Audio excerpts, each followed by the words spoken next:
La idea es charlar sobre los cambios en el juego y la socialización infantil, que, digamos, es algo que todos sentimos y pensamos que ha ido cambiando bastante en los últimos años, sobre todo si nos comparamos con lo que era el juego y la socialización nuestra, ¿no?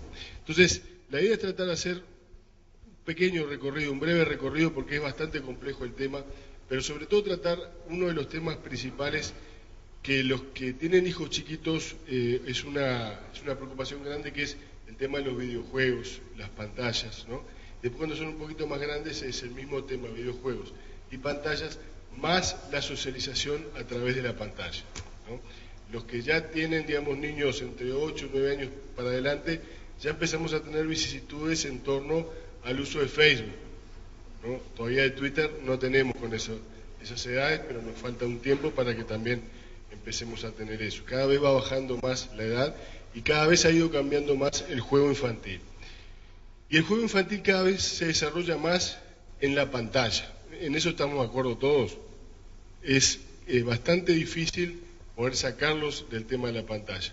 Y la idea un poco también es explicarles por qué pasa eso, por qué, digamos, atrapa tanto la pantalla, por qué hace que a los chicos les cueste tanto hacer otras actividades. Entonces, hay varios objetivos. No sé si vamos a poder cumplir con todos, pero con algunos vamos a intentar.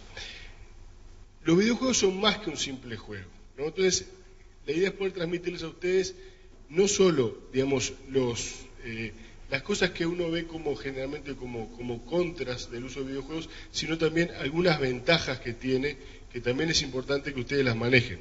Sobre todo para buscar, en última instancia, un adecuado equilibrio entre un juego y otro. Porque hoy lo más difícil, si se quiere, es poder encontrar equilibrios, porque si uno los deja en la pantalla, se los deja frente a una computadora, ustedes vieron que no hay momento para sacarlos, nunca llega el momento para sacarlos. ¿Estamos de acuerdo en eso? ¿No? ¿Les pasa a todos esto? Sí. Siempre te dicen, pará un minuto, cuanto más lenguaje tienen, van desarrollando capacidades como esperá, ya subo de nivel, próxima pantalla, ¿no? Para un minuto, que son minutos además que tienen una duración particular. Vieron que no son los mismos minutos que estábamos acostumbrados nosotros. Son minutos que tienen otra duración y que tiene que ver también con esa inmersión que están, digamos, teniendo en pantalla, ¿no? Entonces vamos a tratar de ver, comprender un poquito mejor cómo funcionan estas cosas y cómo empieza también a funcionar la socialización, porque también hoy la socialización se da a través de los juegos. Cuando empiezan, digamos, hay una primera etapa de los más chiquitos, que básicamente lo que hacen son juegos que son casi que mano a mano, digamos, cuando entran al Club Penguin, por ejemplo, ¿no? Son jueguitos para resolver ellos y están en algún contacto con los otros, pero a medida que van creciendo empiezan también a interactuar con los otros. Y cuando además esto se relaciona con las redes sociales, empiezan a jugar juegos conjuntamente con otros y a competir incluso involucran a los padres a veces, no sé si les ha pasado.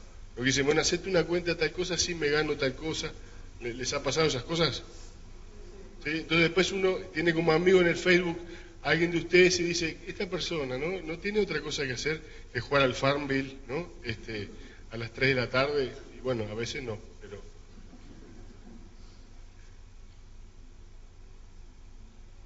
No es solo un asunto de hacer clic. Muchas veces uno de los grandes problemas que hemos tenido para entender los videojuegos es que para muchas personas y muchos profesionales han entendido que los jueguitos estos son un tema solamente de hacer clic, ¿no? O hacer enter, y donde no hay mucho para pensar. ¿Quiénes de ustedes, digamos, adscriben a esa teoría? ¿Quiénes de ustedes piensan que en realidad los juegos estos son medios tontos? Levanten la mano sin vergüenza. Ay. No se la jueguen. Bien, eso es bueno. Quizás porque muchos de ustedes sean jóvenes. Si uno les pregunta a papás que son de otra generación, enseguida empiezan con, no, solamente hacen clic, clic, es una cosa como que no ponen cabeza, no ponen imaginación, una cantidad de cosas negativas. ¿Ustedes llegaron a jugar videojuegos? ¿Sí? ¿Se acuerdan de alguno? ¿Sí? Tetris. Sí. Hay una cuestión de género en esta generación, que el Pac-Man es como el juego, ¿no? Incluso, y Mrs. Pac-Man también es otra. Y de los papás, ¿juegan videojuegos alguno? Guille, vos juegas bastante videojuegos, acá en el colegio. ¿No juegan ninguno videojuego? ¿Sí? Bien, bien. Sin vergüenza, no es nada malo. Incluso es una cosa que también está muy buena, porque en realidad, si es el ámbito de socialización y más importante de ellos, está bueno también a veces compartir esos espacios, ¿no? Y eso es algo que no todos los papás hoy están haciendo, o estamos haciendo, ¿verdad? O sea, compartir espacios de juego en actividades que para ellos son las más interesantes y las más importantes, y que les divierte muchísimo. Y sobre todo les divierte a veces jugar a juegos donde nos puedan ganar. ¿No? ¿Perdón? Y enseñarles, ahí está. Enseñarles, y además si pueden ganarles, y además lo otro interesante es ver la torpeza de uno, ¿no? Ellos disfrutan mucho viendo la torpeza de uno en eso, porque claro, digo, ustedes no se olviden que sobre todo cuando son más chiquitos, ellos creen que somos invencibles, ¿no? Que sabemos todo, ¿no? Y no sabemos todo, no somos invencibles. Sin embargo, para los ojos de ellos necesitan vernos así. Entonces, ponernos en situación de juego, donde somos nosotros unas uvas jugando y no pegamos una. No, yo les voy a mostrar un video que muestra bien una de las diferencias importantes que hay.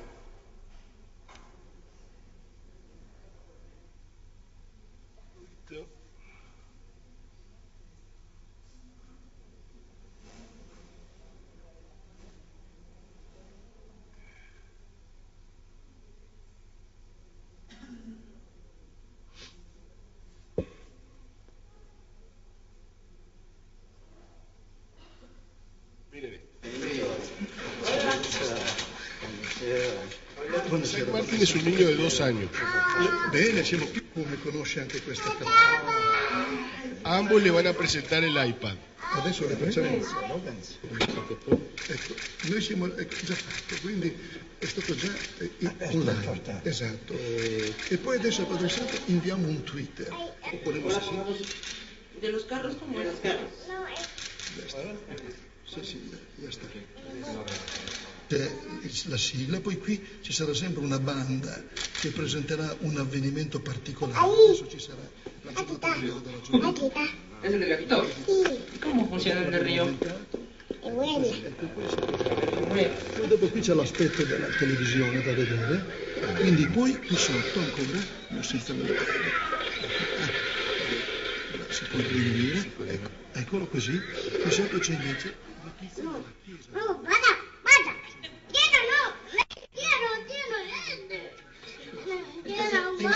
Primero la. Ve, ¿dónde lo ve? Sí. Quindi ciò che pubblica l'Osservatore Romano, ciò che pubblica l'Agenzia Fides, la Radio Vaticana, Trust Lounge, Newsletter. Praise be our Lord Jesus Christ. With my prayers and blessings. Waffles. Waffles. Te quiero waffles. Chico. Vicino. Ecco, già inviato. Grazie. Bene, grazie. Grazie a lei. No. Ciao.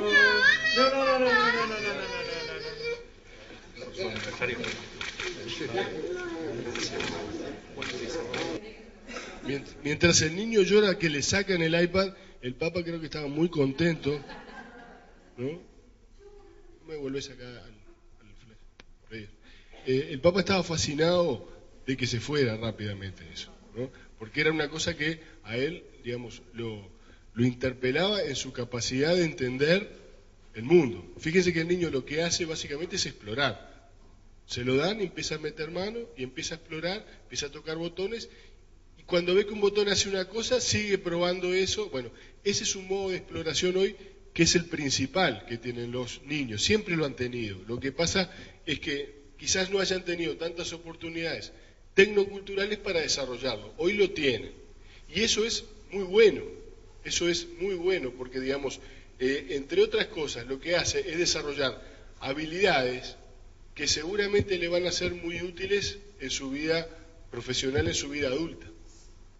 Y eso es algo que los padres saben, muchas veces sabemos, muchas veces. Por eso tenemos esa dualidad, ¿no? De decir, bueno, no queremos que pasen todo el día enchufados, pero cuando vemos que hacen cosas interesantes, todos nos quedamos fascinados, porque los creemos que son unos genios, y está bueno que creamos que nuestros hijos son unos genios, ¿no? Está realmente bueno porque eso los ayuda mucho a ellos a ir para adelante, a darles autoestima, a darles un respaldo para que se animen a explorar. Lo cierto es que muchas veces en realidad una de las diferencias es que ellos se animan a explorar y nosotros no. Nosotros tenemos una postura mucho más cercana a la que tiene el Papa, ¿no? Salvando la diferencia.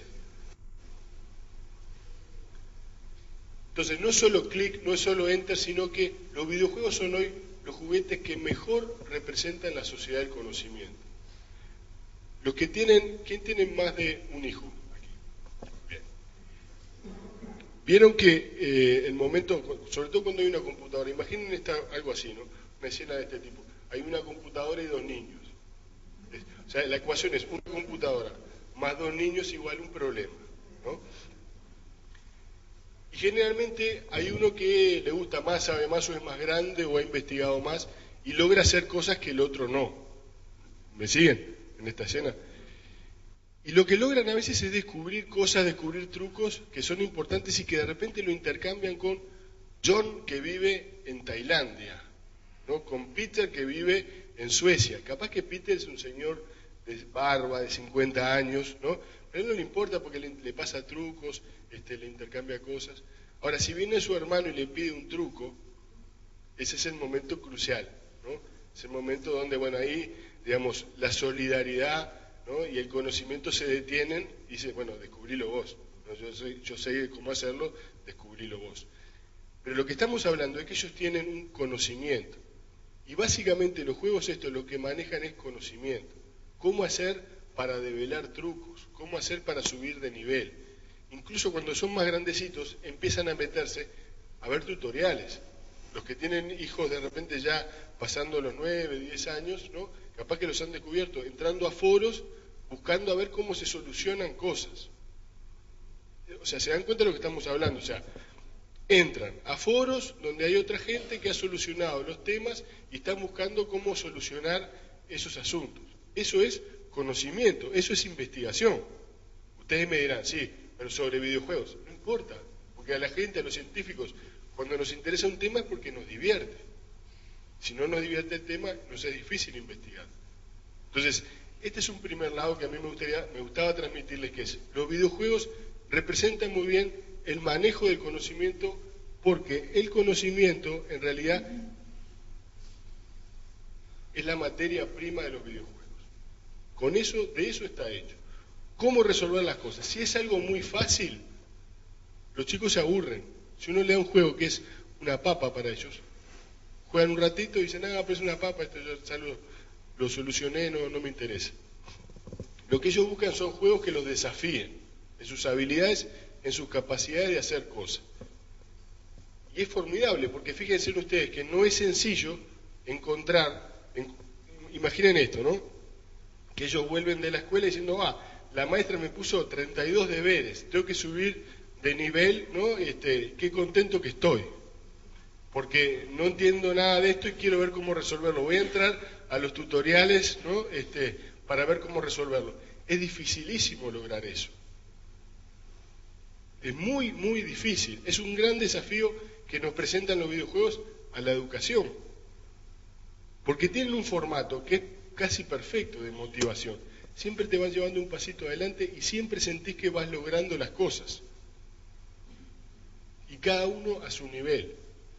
Entonces, por eso el minuto ese de tiempo dura, tiene otra duración. Porque ellos están inmersos en ese mundo.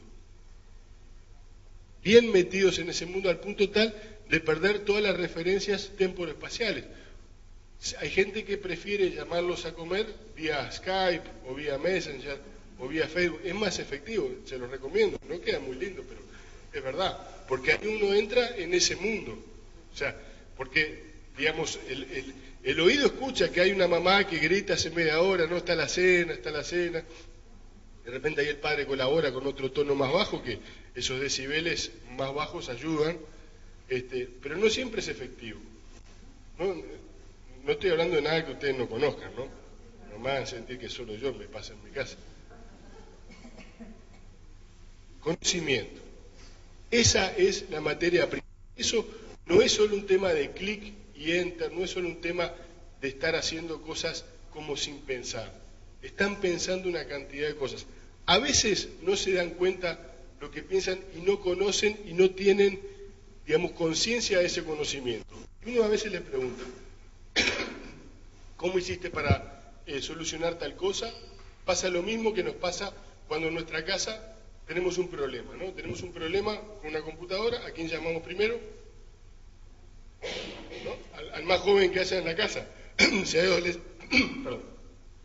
adolescentes, perfecto, ¿no? Si hay un joven más o menos de 10 para arriba, ya tenemos casi asegurada la posibilidad de solucionarlo. Entonces uno lo llama, ¿no? Y si es adolescente, viene, ¿no? Con su postura desgarbada, así, ¿no? Le pregunta, mirá, tengo un problemita con tal cosa, ¿no? Además ahí uno se pone en postura, ¿cómo decirlo? Como amable, ¿no? O sea, ahí uno le pide fulanito, ¿no? Así más largo el sonido de su nombre. Y viene y dice, ¿qué querés? ¿No?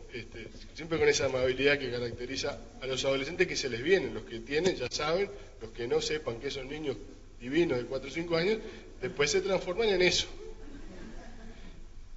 Entonces vos le preguntás y lo primero que te dicen es correte, ¿no? O sea, correte, variaciones, correte, movete, salí, siempre es un verbo punzante, ¿no? Uno rápidamente se levanta, se mueve, te lo arregla, lo que sea, ¿no? Y cuando vos le preguntás, ¿cómo hiciste? Ya no está, o sea, ya se fue. Y esto empieza a pasar cada vez más con los más chicos, los de 10 o 11 años también te hacen lo mismo. Pero además te miran como con cara denigrante, como diciendo, no entiendo cómo haces estas preguntas, ¿no? O sea, si ellos pudieran verbalizarlo bien, cosa que les cuesta, ¿no? Podrían decir, yo realmente no comprendo, ¿no? ¿Cómo no entendés esto? ¿No? Solamente te dicen, ya está, y se van. Pero en el fondo están haciendo eso. Y cuando uno le pregunta, ¿pero cómo hiciste? Ellos no tienen conciencia muchas veces cómo lo hicieron. Tienen que volver a hacerlo, ¿verdad? Para ahí tomar conciencia de cómo lo han hecho. Pero sin embargo ese conocimiento está ahí. Y les ayuda a reconocer, entre otras cosas, por ejemplo, patrones de cambio en los diferentes videojuegos. Para uno le muestran un videojuego y es todo igual. Y generalmente, yo les pongo a ustedes un videojuego, ¿no? Que no conozcan, lo pongo frente a la pantalla, lo siento, y es una experiencia absolutamente frustrante, ¿no? O sea, yo siempre digo, nosotros somos muy rápidos en decir que los niños de hoy tienen muy baja tolerancia a la frustración, y yo en parte estoy de acuerdo. Ahora, yo les pongo a ustedes delante de un juego que no conocen, con todas las variaciones de niveles, de cosas que tienen hoy los juegos, y yo cronometraría a ver cuánto duran. ¿Están de acuerdo conmigo? ¿No? Porque resulta absolutamente frustrante. Absolutamente frustrante porque uno no entiende nada. Ve, mira y no ve nada, no entiende nada. Sin embargo, ellos van y dicen, no, mira, me parece que hay que hacer esto, y reconocen patrones, ¿no? Visuales de lo que hay que hacer, de lo que se podría hacer, en base a otra experiencia anterior. Eso, sin lugar a dudas, los está forjando, entre otras cosas, para vivir en un mundo que va a funcionar mucho más así que en el papel y en lápiz. Muchísimo más. Y los está entrenando perceptivamente para eso. Los está entrenando a reconocer esos patrones en lo que observan. Por eso estamos hablando de conocimiento. No es solo un tema de imagen, no es solo un tema de que qué lindas las imágenes y quedan embelesados con eso, porque si el juego tiene muy lindas imágenes, pero el juego no es divertido, lo abandonan. ¿Sí? Si el juego podrá tener, ustedes podrán mostrar las imágenes más lindas, pero si el juego no está bien escalonado en sus habilidades, en lo que hay que ir haciendo, enseguida lo abandonan y dicen, no, es un embole, voy a buscar otro. Capaz que a ustedes les encanta, porque es un juego a veces muy lindo y sobre todo muy dulce, ¿no? Porque el otro tema con esto, que hoy no lo vamos a tocar del todo, pero sí quisiera señalarlo por lo menos, es que muchas veces lo que vemos es que las imágenes que aparecen a veces son digamos, de carácter muy violento, ¿no? Y eso obviamente nos asusta y obviamente tiene eso repercusión en la mente infantil. No es ni más ni menos violento que lo que vemos en la televisión a diario, ¿no? Pero bueno, pero eso no quiere decir que esté bien lo otro, ¿verdad? Ahora, el asunto es que la violencia en esos juegos a veces en realidad son la cáscara de la cosa. Lo importante no es, digamos, si le matan a este o fulano o si lo hieren, lo que hacen, sino es ir resolviendo situaciones. Y ahí hay que apelar también a lo que era, digamos, nuestros juegos, donde también jugamos, ¿no? Jugamos a los ladrones y policías, ¿no? A los vaqueros y los indios, era, claro, otra época, ¿no? Era otra época, pero hay juegos también de esa época que capaz que está bueno recuperar. Y los principales en eso somos nosotros, porque lo que estamos asistiendo hoy es una falta, digamos, de modelación de esos juegos. Ellos están enchufados, pero ustedes y yo y nosotros también estamos cada uno enchufados. Entonces no siempre los modelamos en esos juegos. Cuando los descubren, les fascinan esos juegos. No quiere decir que haya juegos buenos y juegos malos, ya lo vamos a ver, pero sí, cuanto más variedad de juegos haya, mejor. Yo la otra vez comentaba, a mí me parecía fantástico, en los recreos de primaria, juegan mucho a la cuerda, juegan, saltan, ¿no? Cosas que a veces en otros lugares es difícil verlos.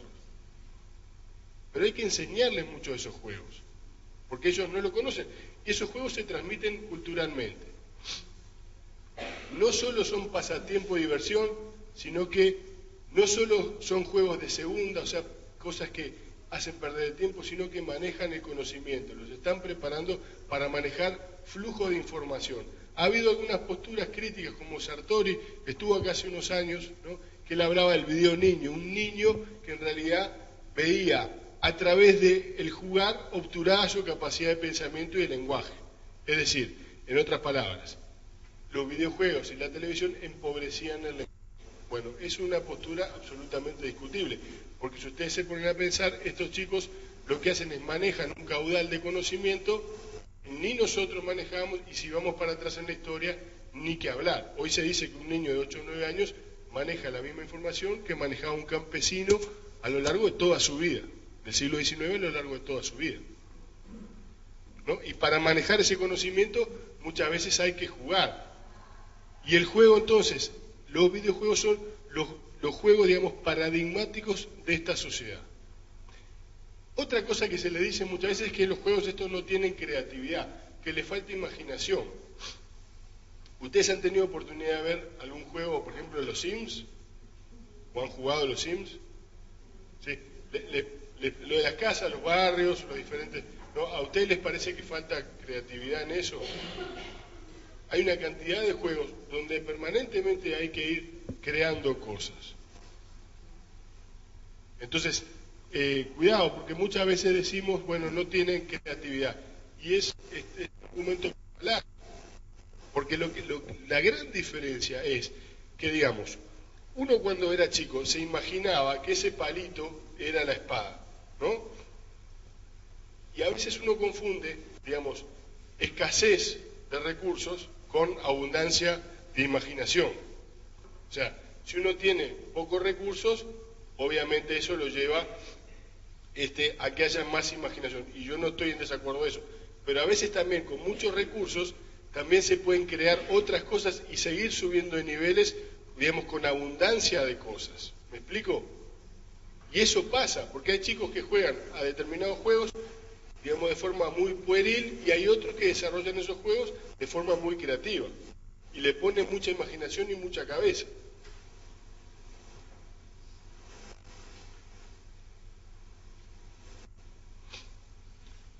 Ahora, ¿por qué nos cuesta desenchufarlos? Primero porque están básicamente a mano siempre, ¿no? Y esto nos facilita la vida. La realidad, señores, es que esto a los padres de este siglo, finales del siglo XX, comienzo del siglo XXI, nos ha facilitado, entrecomillado, la vida. Porque frente a muchas desavenencias, muchas cosas es, bueno, anda a jugar al videojuego, ¿no? Y entonces, más que un juego, a veces sí se transforma en un pasatiempo, porque lo que hace es llenar tiempo. Cuando llena tiempo, ahí sí es donde yo diría, estamos haciendo un inadecuado uso del videojuego, porque lo que estamos haciendo es llenando y calmando las necesidades o las demandas de un chico. Cuando algún chico se pone muy pesado, ustedes saben que le ponen un Wii, un PlayStation, ¿no? O un Xbox delante y sus demandas, ¿no?, bajan. ¿Estamos de acuerdo? O sea, dejan de, ¿no? El juego no está sujeto a las inclemencias del clima ni a las limitaciones del espacio físico. Llueva, truene, nieve, ¿no?, lo que sea, lo puedes siempre tener ahí para que juegue. Y hay juegos para todos, ¿no? Hay millones de juegos para todos los varones, ¿no? Y el Pac-Man para las mujeres. Eso ha cambiado. En los últimos tiempos, a lo que asistimos es que las jóvenes entre 20 y 30 años que ya tuvieron otra experiencia, utilizan otras plataformas de juego. Incluso en los juegos de Facebook son las que más juegan. Y juegan a los juegos inteligentes. Con esto compensó lo anterior, ¿bien? La pantalla atrae la mirada y genera intensas dificultades para desprenderse, porque entran en esa zona de flujo. Hay una cosa como de tubo, que uno está ahí adentro y el tiempo pasa de una manera X, como decíamos anteriormente. Y se pierde entonces la noción de tiempo y espacio, ¿no? Y sobre todo, y acá también de vuelta pasamos a un uso inadecuado, que es cuando se refugian en el videojuego. O sea, tenemos cuando es un obturador de las demandas y cuando es un refugio. El chico, a veces, cuando está conflictuado, busca el videojuego como una manera, digamos, de apartarse del mundo. Y ahí sí es donde tenemos usos problemáticos de los videojuegos, donde lo único que hay en la cabeza de este chico es el videojuego. Se acuesta jugando un videojuego, se levanta pensando en el videojuego, cómo solucionarlo y cómo pasar de nivel. Bueno, si eso pasa y empieza a ir en detrimento de otras actividades, ahí tenemos una alerta amarilla sobre el juego. Ahora, si eso no quiere decir que si quiere pasar 4 o 5 horas en un juego que requiere de ese tiempo, eso no es patológico en sí, porque lo que buscan es terminar el juego, dar vuelta al juego. Cuando logran dar vuelta al juego, ahí se calma. Lograr la resolución final. Flujo flow zone es lo mismo de este efecto tubo, es decir, estar inmersos en eso, por eso no los escuchan, por eso no les prestan atención. Esto no es, digamos, para ponerme del lado de ellos, sino que realmente cuando uno está muy metido en una actividad, se focaliza y la atención se llega, digamos, a un punto central y todo el resto queda circundante. Se escuchan como voces de lejos que dicen, la cena, ¿no? Venía a comer y otras cosas dicen. Y los hace entrar en un mundo líquido que, digamos, de alguna manera los prepara mejor, diría Bauman, para esta sociedad líquida en la que estamos. El alto reforzamiento en los propios juegos. Hay un feedback permanente. Permanentemente lo que hacen, si lo hacen bien, lo felicitan, ¿no? Si lo hacen mal, los alientan. Son los grandes motivadores. Los videojuegos, la estructura de los videojuegos son grandes motivadores, le dan puntos extras, le dan felicitaciones, recompensas, le dan ánimo, ¿no? Los ayudan a manejar el error. Cuando hacen un récord se lo personalizan. Fíjense cuánto tenemos para aprender de esto, en la educación y en la crianza, porque no siempre reconocemos estas cosas. Yo siempre les digo a mis alumnos que lo importante de los videojuegos no es tanto, digamos, lo que se ve, sino la estructura, cómo funciona. Este tipo de cosas. Cómo lo van compensando, cómo lo van recompensando, cómo cuando se equivocan no importa. No es te fuiste a examen, no es te vas en penitencia. Obviamente hay veces que hay que irse en penitencia, ¿no? Pero los van alentando a seguir adelante, a seguir perseverantes en esto. Hay muchos chicos que en los únicos ámbitos donde son perseverantes es en estas cosas, y en otras no tienen la misma perseverancia. Y eso es mérito en realidad de la estructura de los videojuegos. La motivación es altísima. Deben ser muy pocas las actividades que uno conoce que generen un nivel de motivación tan grande como los videojuegos. Y casi en forma permanente, porque si fuera por ello podrían jugar horas y horas, día tras día. Dice James Gee, ¿cómo hago para que alguien quiera aprender algo que es muy largo y dificultoso y implica una cantidad de compromiso, pero que ellos tienen ganas, digamos, de aprenderlo de igual forma, ¿no? ¿Cómo hacer para enseñarles? Esa es la gran clave de la educación hoy. ¿Cómo hacemos para que ellos, cosas difíciles y que implican mucho compromiso y esfuerzo y perseverancia y pasarse horas, pudiéramos trasladarlo al ámbito de la educación? Si lográramos llevar un 10, un 20% de esto, ¿no?, a cualquier actividad fuera de los videojuegos, seríamos súper exitosos. Pero no es sencillo. Salirse de ese estado en el que están es muy difícil para ellos. Es casi comparable a como estar en un sauna y que te vengan a sacar para ir a abrir la puerta con 5 grados bajo cero. Uno está metido ahí, está relajado, está pensando, y muchas veces, y esto se ve más en los jóvenes, para muchos jóvenes es una manera también de no pensar, ¿no? Hay muchos jóvenes hoy que la manera que tienen de desconectarse es enchufarse un videojuego. Y ahí sí tienen un uso absolutamente catártico, ¿no? y de desconexión con todo, porque ahí sí simplemente ponen su cerebro en remojo, básicamente, y juegan al play. Y uno conoce gente que de repente que en el día es muy profesional en lo que hace, y cuando llega a la casa juega como un desquiciado, ¿no?, a la FIFA, y juega con los hijos a veces y le quiere ganar, ¿no?, y compite, ¿no?, y a veces pone en penitencia a los hijos para quedarse con la FIFA y el play. Él se ríen, pero eso es cierto. Yo me acuerdo de uno que buscaba cualquier excusa para poner al hijo en penitencia y ponerse a jugar al play él. Hay gente para todo, ¿no? Acá no están, pero bueno. Inmersión, hablamos bastante de esto. Fíjense, esto les va a interesar, porque esto, cuando yo se lo digo a los jóvenes, dicen, qué bueno que elegiste esto a papá y mamá.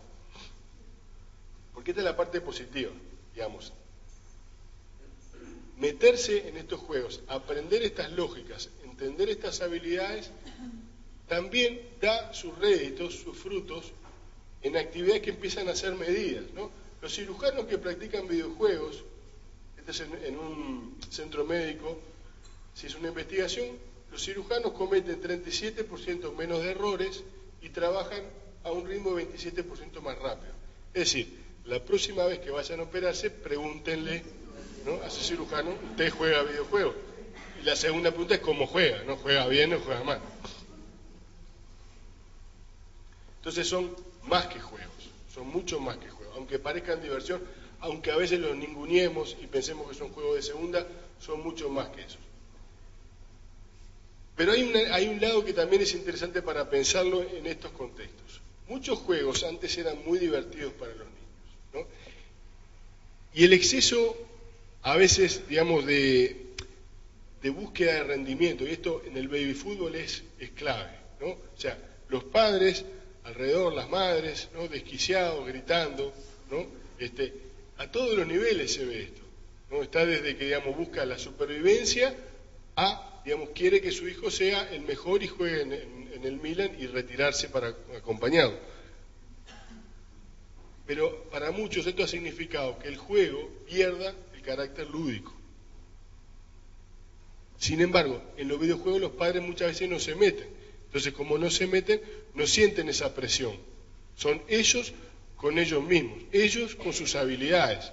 No es que tienen, ¿no?, los que le comen la oreja diciéndole cosas, corre más, ¿no?, si subís por la punta, acordate lo que te dije. Todas esas cosas que pasan y que han invadido muchas actividades que eran muy divertidas. Y es un espacio por fuera también de los padres, ¿no?, que los chicos también buscan. Fíjense, cuando son chicos están muy sujetos a lo que nosotros queremos o hacemos. Sin embargo, ese es un lugar que empieza a ser un lugar de ellos. Y además, cuando esto se empieza a relacionar con las redes sociales, ¿no?, y empiezan a armar su cuentita en Facebook, cosa que ya viene, empieza también a crearse ese espacio lúdico, pero además de socialización. Que en una primera instancia se van a relacionar solamente con sus compañeritos más cercanos. Es decir, lo que va a haber es una traslación de su ambiente cotidiano a las redes sociales. Pero después se va a empezar a ampliar, va a ser el hermano más grande o el hermano más chico, ¿no? Y después el amigo del hermano, y después el primo del hermano, y aquel que vi cuando fuimos a jugar al fútbol, y bla, bla, bla. Y vamos a tener niños que en lugar de que tengan 8 o 9 años y tengan su círculo de amigos de aproximadamente unos 50, seguramente en unos años tengamos niños que en esa edad de 8 o 9 años tengan un círculo de amigos de 500. Y esto es un cambio muy importante en la socialización, muy importante, que es el otro tema que yo quería tocar, un poquito menos que el anterior, pero que también es importante, porque de alguna manera vamos a tener que tener mucho más recaudos en eso. O sea, si creíamos que nos descansábamos porque ellos estaban ahí en la pantalla jugando, bueno, digamos, les traigo malas noticias, porque también tenemos que ser cuidadosos en lo que allí hacen. Y cuidadosos en doble sentido. Cuidarlos de los otros, ¿no? Como yo les ponía hoy el ejemplo, de repente dicen, porque tengo un amigo, Peter, en Finlandia, que me pasa los trucos, y capaz que Peter es un neurocirujano, ¿no? De 50 años, que capaz que es macanudo, capaz que no. Hay que cuidarlos de los otros, pero también hay que cuidarlos de ellos mismos. Porque lo que uno ve cuando habla de bullying, ciberbullying y todas estas cosas que aparecen relacionadas con las redes sociales, con la forma de socializar, lo que uno ve es que lo primero que hay que atacar es lo que cada uno de sus hijos hace. No es que nos tengamos que resguardar de lo que otros hacen. Eso es importante, hay que tomar precauciones. Pero si cada uno de sus hijos hace las cosas correctamente, no vamos a tener problemas. Las generaciones que son buenas en el sentido social, de vincular, lo mismo pasa en Internet. Funcionan muy bien, suben fotos, hacen comentarios, meten otros amigos, conocen gente, amplían sus posibilidades de socializar. Siempre alguna macana, se mandan como se la mandan al recreo, en un cumpleaños, ¿no? Pero siempre dentro de tonalidades, digamos, que son aceptables. Las generaciones que son más complicadas, y eso es suerte y verdad, piensen ustedes cuando iban al colegio, ¿no? Había generaciones que eran lindas y generaciones que eran feas, y bueno, hay algo de suerte y verdad en esto. Esas generaciones más complicadas también van a ser complicadas en Facebook, en las redes sociales. ¿Sí? Es decir, el medio ayuda a catalizar una cantidad de cosas, pero no crea cosas que no están. Eso es muy importante que ustedes lo tengan claro. Volvemos a los videojuegos. Autoestima y las habilidades desafiadas en forma constante. Y registro en pantalla de la propia gestión. Es decir, todo lo que ellos van haciendo aparece ahí. Hay un feedback permanente. Y eso les da muchísima idea de que ellos existen en el mundo. Y nos pasa con muchos chicos, cuando empiezan a meterse en el mundo social, que una de las cosas que más buscan es tener muchos amigos. ¿No? Quieren tener más amigos que Roberto Carlos. No es fácil. ¿No? ¿Pero por qué buscan? Porque lo que buscan en realidad es que les dejen que ellos existen, que son importantes. Esos son los chicos que son más vulnerables. Cuando ustedes empiecen a ver que sus hijos se meten en las redes sociales, es decir, los que tienen poquitos amigos están en una zona, digamos, de cierto riesgo, porque lo que vemos ahí es una socialización muy baja. No quiero hablar de número, de cantidades, porque es muy variable, y hay papás acá que tienen niños muy chiquitos que todavía están muy lejos de meterse en las redes sociales. En las redes sociales comunes, pero no en las redes sociales de los juegos, porque muchos juegos que están jugando en Facebook están conectados con las redes sociales. Y pasan a veces cosas como le pasó a una compañera nuestra que la hija le decía, mamá, quiero hacerme mi cuenta de Facebook, ¿no? Y ella le daba largas al asunto, no quería, ¿no? Le postergaba, sí, ya te lo armo, ¿no? Ya voy. Y así hasta que un día, ya un poco cansada, le dijo, bueno, mirá, vamos a hacer esto. Yo te doy que entres en mi cuenta de Facebook y vos jugás, creo que era el Restaurant City que jugaba, en ese momento era el que estaba de moda, que era tener un restaurante y atender a la gente, ¿no? Y ver ideas de otro restaurante, o sea, fíjense de lo que estamos hablando, el tipo de juego, ¿no? Entonces un día, llega de noche la mamá a la casa y la fulanita le dice, Ah, mamá, hoy estuve chateando con fulano. La madre quedó petrificada. ¿Con quién? Con fulano. Fulano era un alumno de ella de bachillerato. O sea, su hija tenía 10 años y este fulano tenía 18. Moraleja. Si quieres proteger a tu hijo, ¿no? Aprende sobre las redes sociales, porque en realidad lo que ella quería hacer era protegerla, darle su cuenta, y sin embargo lo que no se dio cuenta era que la estaba metiendo en un ambiente de casi todos adolescentes o adultos. Obviamente esa misma noche le creó su cuenta, ¿sí?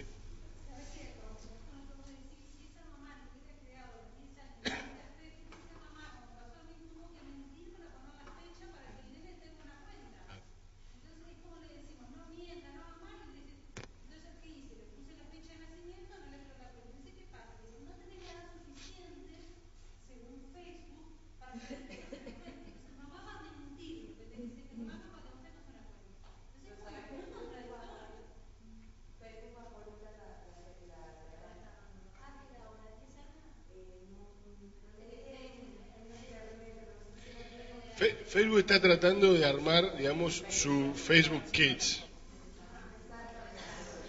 lo cual creo que va a ser muy bueno para los más chiquitos, o sea, seguramente ahí entren los de 3 a 6 años. Porque para los de 7, ¿no? No va a ser tan divertido muchas de esas cosas.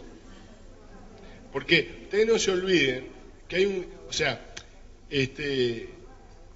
para los chicos, ¿no? Para los chicos, una de las cosas divertidas también es, sobre todo a partir de los 7 años, empezar a ampliar su núcleo de amigos, conocer más gente.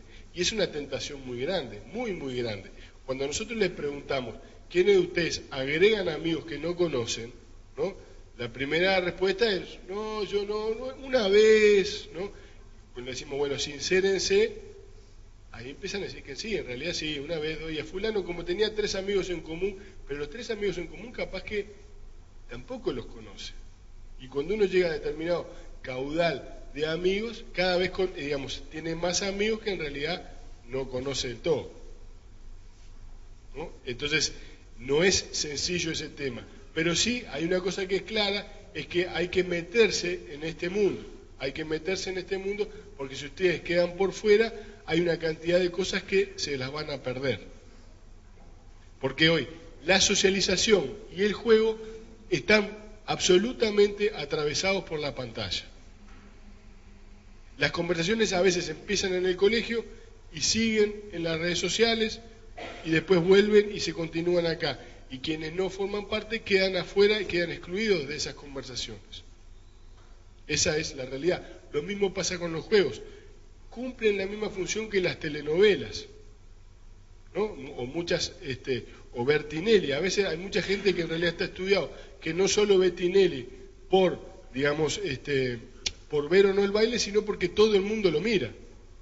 Entonces, quedás por fuera de conversaciones y el hombre, básicamente lo que busca, el hombre, el humano, busca estar dentro de la manada, busca conocer de qué se está hablando, porque si no quedás por fuera. Hay gente que tiene determinada personalidad que eso no le importa tanto.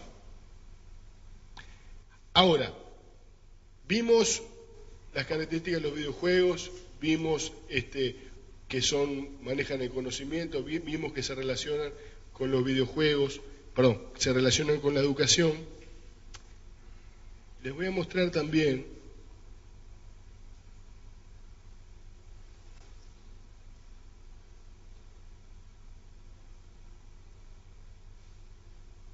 encuentro esto, para ver otra dimensión más de los videojuegos.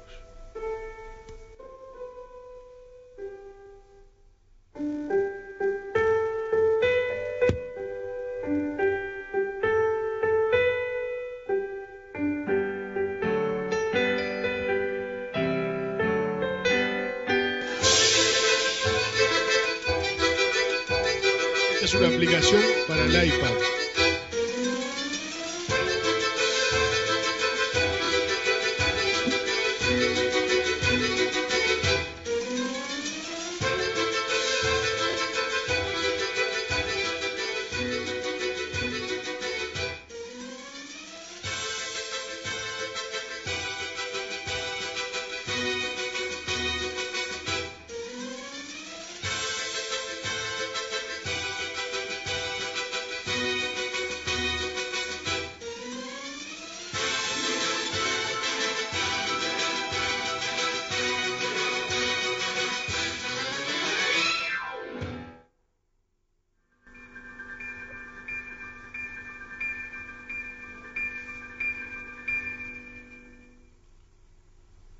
¿Qué es eso? ¿Un videojuego? ¿Un libro? ¿Cuento interactivo? Bueno, cada vez más las barreras, las fronteras entre una cosa y otra están cambiando, porque en realidad es una suerte de libro interactivo que funciona casi con la modalidad de un videojuego, y es a donde, digamos, de alguna manera está apuntando también el mundo editorial. Todavía nos falta unos años para que eso pase. Pero poder meterse en ese mundo transmedia, ¿no?, donde hay narrativas que son diferentes a la del libro. Nosotros nos acostumbramos a que el libro fuera como el gran portador de la verdad, ¿no? Lo que estaba en un libro era cierto. Después creímos que lo que estaba en la televisión era cierto, y ahora sabemos que ni lo que está en los libros ni lo que está en la televisión es cierto. Pero hoy todo está en todos lados. Y hay muchos medios que cada vez se empiezan a entrelazar más, y que cuando ellos juegan videojuegos, cuando ellos están en redes sociales, están metiéndose en ese mundo, que es el mundo que los espera para sus trabajos. Hay una cantidad de trabajos, si ustedes piensan, que se han creado en los últimos 15 años, que no existían cuando nosotros estudiábamos. Eso cada vez va pasando más, cada vez más la gente tiende a reconvertirse profesionalmente por una cuestión de necesidad de mercado. Estos juegos, entre otras cosas, acostumbran al cambio, a no atarse a cosas fijas. Pero también nosotros comenzamos hoy diciendo que también era importante que ustedes pudieran modelar algunos otros juegos. Porque esto es lo que yo les acabo de hablar más, es del futuro. Es de cómo ellos se están preparando, a veces sin darse cuenta, para lo que viene. Se están preparando para eso. Pero también es cierto que hay una cantidad de otros juegos que los prepara para acercarse a su historia y al pasado, para recuperar también la narrativa del pasado. Y eso también es importante. Buscar un adecuado equilibrio entre las dos cosas no es nada sencillo, no es nada sencillo. Yo les mostré esto, les mostré lo de los videojuegos, y lo que vamos a hacer, me gustaría